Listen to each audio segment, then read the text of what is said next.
buenos días. Un abrazo grande a las trabajadoras y los trabajadores de los medios de comunicación y agradecerles por su presencia aquí en el local del PICNT. Ayer el secretariado de nuestra central emitió un comunicado que queríamos desmenuzar y además que con mis compañeros y compañeras aquí podamos desarrollar un intercambio de informaciones y de preguntas, si ustedes así lo disponen, caracterizando los anuncios que desarrolló el Poder Ejecutivo hace 2 días. El primer mensaje del PICNT es un mensaje de cuidado, defensa de la salud pública y exhortación a todo nuestro pueblo que extreme todas las medidas para cuidarnos. Es notorio que la pandemia y su impacto tienen un crecimiento exponencial, acelerado, que esto además de tener consecuencias sanitarias, naturalmente que tiene consecuencias económicas y sociales que también las sufre nuestro pueblo, y en ese sentido el compromiso del PICNT de poner el hombro a los efectos de contribuir desde su labor sindical, digamos, a la salud del pueblo y a salir lo antes posible de toda esta situación. En ese cuadro, la resolución que adopta el secretariado toma en cuenta, toma nota de que se adoptan medidas para disminuir la circulación, la movilidad en la sociedad uruguaya, que todo indica, y así habían expresado, digamos, distintas sociedades científicas, que es una cuestión necesaria, pero a su vez llama la atención de la interrupción abrupta, por ejemplo, de la presencialidad en la educación, mientras que distintas actividades comerciales o empresariales mantienen su actividad, digamos, en el país. Especialmente fue muy contundente la resolución del secretariado al considerar que la eliminación de la presencialidad en la educación dejó 3 días sin comer a un montón de niños de familias vulnerables, que realmente eso nos llama poderosamente la atención y llamamos a la reflexión a las autoridades de tomar las decisiones, pero teniendo en cuenta la debida sensibilidad social que hay que tener. En otro orden de cosas, si se adoptan medidas de evitar movilidad, eso tiene un impacto en el mundo del trabajo. Nosotros mantenemos las banderas de la importancia de una conexión entre las medidas sanitarias que se adoptan y las medidas económicas, porque el personal trabajador viene de un desgaste importante durante todo el año pasado, muchas veces los seguros de paro están casi que al borde de extinguirse, por tanto hay que tomar medidas que compensen las pérdidas que tienen los trabajadores y naturalmente que si se adoptan medidas que eliminan o reducen la movilidad, como contracara de eso, insistimos en un planteo que hasta ahora no ha sido contemplado por el Poder Ejecutivo y que es un planteo de la Intersocial y de nuestro PICNT, y que es el ingreso básico de emergencia, porque no alcanza con decirle a la gente quédate en casa, reduzco la movilidad si no tiene para comer. Y que está muy feo que nuestro pueblo, digamos, esté permanentemente ante una alternativa de hierro de que o me enfermo de COVID o paso hambre. Entonces, nosotros insistimos que tiene que haber políticas, digamos, de una sensibilidad social mayor. Es cierto que cambiaron mínimamente algunas partidas sociales, pero todavía tenemos una respuesta negativa con respecto a nuestra plataforma central y el punto central de nuestra plataforma, que es el ingreso básico de emergencia. Y por último, digamos, también llama mucho la atención, en época que se necesita un Estado contracíclico que juegue para atender la emergencia económica y la emergencia social, que nuevamente se insista con un impuesto a segmentos de los trabajadores, digamos, por el impuesto COVID que se le va a cobrar a los funcionarios públicos, mientras que los sectores que no han dejado acumular una gran riqueza, digamos, en virtud de la concentración del ingreso y de la riqueza que hay en nuestro país, siguen sin aportar nada. Por tanto, es para nosotros bien importante que se mire la cuestión, digamos, de que haya también justicia tributaria, que haya equidad en la forma que se consiguen los recursos fiscales para digamos, adoptar todas las medidas que sean necesarias, que cuiden el trabajo, que cuiden la salud de nuestra gente, y por esas razones que nosotros tenemos una visión muy crítica, digamos, de las medidas que se anunciaron. Si quieren alguna ampliación, alguna pregunta, algún intercambio, Vanessa y Fernando pueden colocar ahí algún elemento.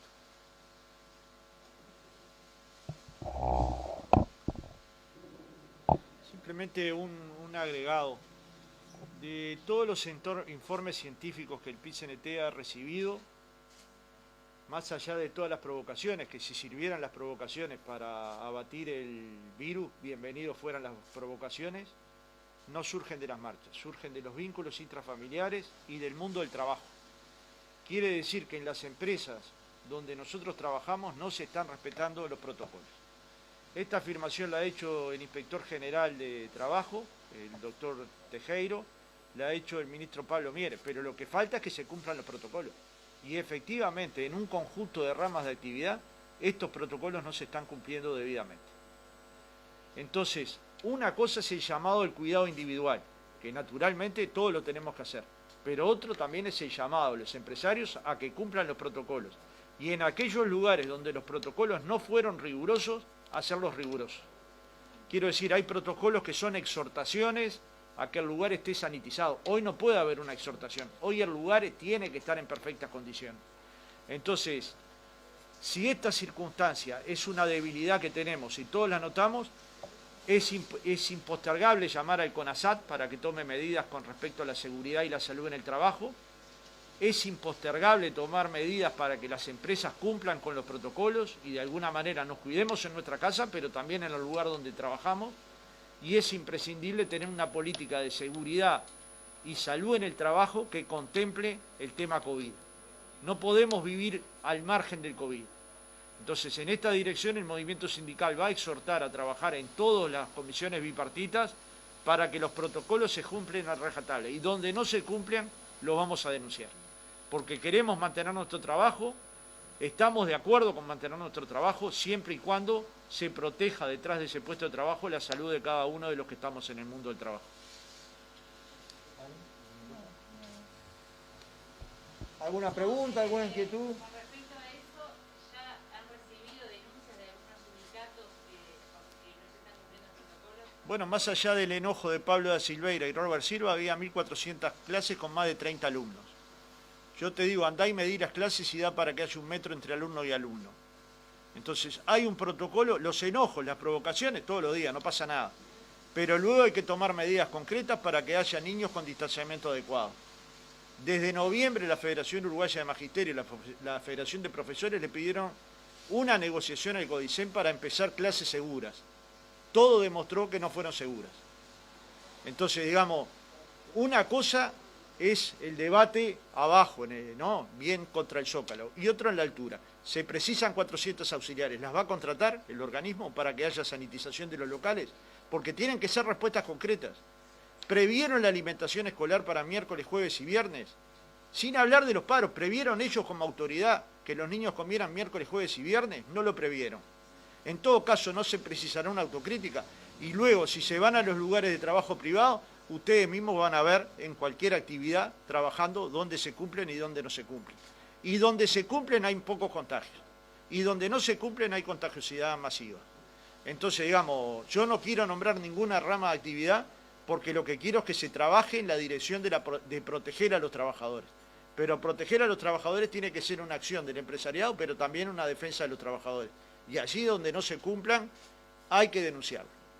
Entiendo que estamos en una situación límite porque estás caminando en la línea de mantener tu trabajo y al mismo tiempo cuidar tu salud, pero no hay trabajo sin salud. Entonces, hay medidas que tiene que tomar el Poder Ejecutivo a través de su Inspección General, hay medidas que tienen que ser negociadas en la bipartita, pero sobre todo hay que tener un trabajo institucional en la CONASAT que permita dar instrucciones claras de cómo movernos dentro de cada rama de actividad. E insisto, hoy en las escuelas están moviéndose 10.000 trabajadores, directoras de las escuelas y auxiliares de las escuelas sin niños dentro de las escuelas. Esa movilidad, ¿a qué responde? ¿Alguien la puede explicar en el sistema educativo? ¿Alguien puede explicar por qué los maestros están esperando un ómnibus para tomarlo interdepartamental, para ir a una escuela que no va a tener niños y que todo ese trabajo lo puede hacer a distancia? Yo parto de la base de que hay improvisaciones enormes que las tienen que resolver. No se trata solo de recibir una crítica del PIT-CNT y luego confrontar con el PIT-CNT. Tienen que resolver los errores que han cometido, como nosotros resolvemos los que cometemos o intentamos, ¿no? Lo que pasa es que esto no tiene solución en el marco de la llamada burbuja. Ahí nosotros tenemos una diferencia conceptual importante. Si la burbuja es el debido cuidado familiar, bienvenida. Ahora, acá no es hacer la tuya. Este es un problema del conjunto de la humanidad y es un problema de carácter colectivo. Nosotros miramos por el conjunto de la sociedad y por las grandes mayorías nacionales. Es lo mismo que el concepto de libertad responsable ubicado estrictamente en el individuo y su comportamiento. Me hace acordar a la hacer la tuya. La libertad responsable tiene que tener una contracara que reconozca las enormes diferencias socioeconómicas que hay en la sociedad, y la libertad responsable tiene que tener el ingreso básico de emergencia para que la gente que la está pasando espantoso tenga forma de salir, digamos. Por esa razón, la perspectiva del movimiento obrero es de que nos cuidemos todas y todas, de que la gente se mantenga moviéndose poco y con su familia, pero que haya un Estado contracíclico y una sociedad participativa y solidaria que nos ayude a todos a salir de este asunto, ¿no? Con nuestros aciertos y nuestros errores le hemos planteado desde el primer día a las autoridades del Poder Ejecutivo, a las autoridades de la educación, que estamos dispuestos al diálogo en cualquier circunstancia, porque estamos convencidos que cuando las clases vuelvan, que van a volver, hay que hacerlo de forma segura para las maestras, para los profesores y profesoras, para las funcionarias y para nuestras infancias. Y eso supone tener un diálogo, y hay una semana entera de turismo, estos 3 días que se quedan, para tener un diálogo proactivo que permita resolver algunas de las carencias que nosotros estamos planteando en forma concreta. No es una crítica al voleo, es una crítica concreta. Y para acordar cuáles son las mejores formas para cuidarnos todos. No se trata de ver las cosas mal porque sí. Por ejemplo, cuando se decidió la no obligatoriedad de primaria, tenemos que saber que dejaron de asistir 30% de los niños. ¿Qué niños? Los de contextos socioculturales más críticos. Y en las ciudades donde los números daban rojo, es decir, tasas mayores a 100 incluso, la presencialidad llegó al 20%. Es decir, que una semana antes 80% de los niños no tuvieron educación primaria. La obligatoriedad tiene que ser una defensa de toda la sociedad, ya sea a través de la presencialidad o de la virtualidad, y hay que trabajar para garantizarla.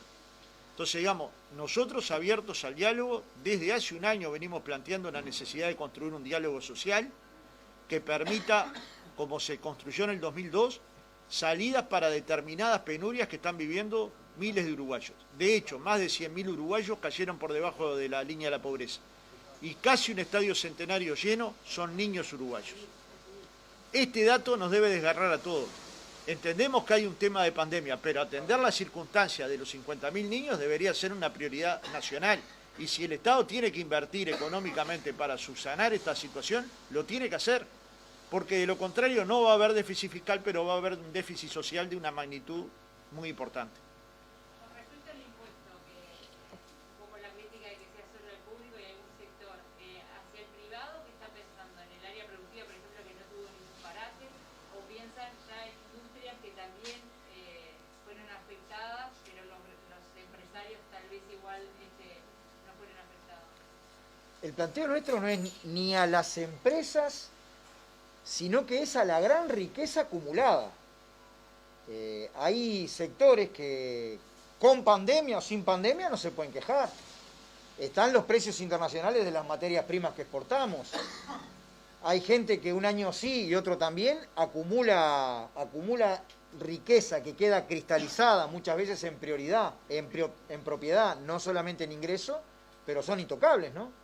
Entonces siempre paga la clase trabajadora. Eso es lo que no está bien. De un impuesto que se había dicho en campaña que ya estaba altamente gravado. Digamos, hace 4 años que escuchamos, cosa que coincidimos, que el impuesto al trabajo estaba topiado. Bueno, ahí se coloca y genera muchas injusticias, porque así el titular de que se va a afectar los salarios más altos a los trabajadores públicos puede sonarle bien a una parte de la sociedad. Pero en cierta manera es generar un prejuicio sobre los funcionarios públicos uruguayos. Entonces, no hay un tratamiento igualitario en absoluto, no se grava al capital, como estaba planteando Marcelo, pero no antojadizamente. Nadie va a plantear grávese al sector gastronómico, que está pasando penurias muy importantes, o al sector hotelero. Grávese a aquellos sectores que hayan tenido renta. Si Uruguay tiene toda esa información. Y hagan un aporte al fondo COVID. ¿Qué tiene esto de desmotivar la inversión? ¿Por qué puede esto desmotivar la inversión? Un concepto con respecto a ese punto, nada más agregar, justamente yo pertenezco al sector portuario y es el más claro ejemplo. Las exportaciones y las importaciones no han disminuido sus rentas tanto como así los trabajadores, y esos son datos estadísticos comprobables que el propio Ministerio de Trabajo puede facilitar. Así que eso nada más. Bueno, muchas gracias.